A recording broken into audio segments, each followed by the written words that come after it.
Alors, une phrase commence par une lettre majuscule, toujours, et se termine par un point de ponctuation, signe parmi les signes de ponctuation. Point. Alors, en général, une phrase, du point de vue contenu, est formée, ou bien se composer par un sujet et un verbe et un complément. Par exemple, Fatih joue le chauffeur. Alors, Fatih, c'est un sujet, joue, c'est un verbe, le chauffeur, c'est un complément.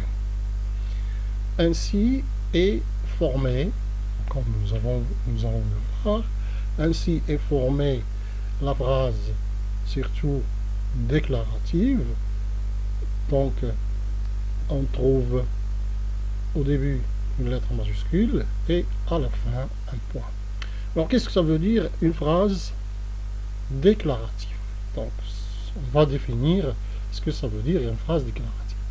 Si on veut communiquer ou bien parler avec autrui, ça veut dire avec quelqu'un, une autre personne, ou avec l'intention de lui apporter une information, donc je peux lui dire, par exemple, je vais lui donner une information, demain, je voyagerai avec ma famille à Tanger. Donc ici, j'ai donné une information. Ça veut dire, demain, tu ne vas pas me trouver à la maison.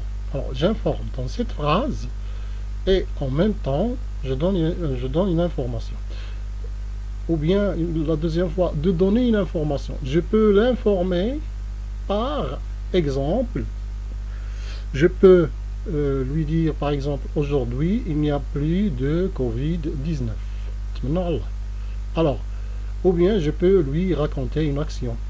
Je peux lui dire, pour lui raconter une action, notre voisin, un chauffeur de camion, a heurté l'arbre du jardin de notre quartier.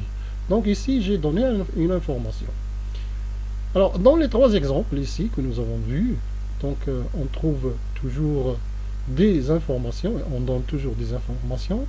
C'est pour cela qu'on appelle ces phrases des phrases déclaratives, et les phrases déclaratives s'achèvent et se terminent toujours par un point simple, point final.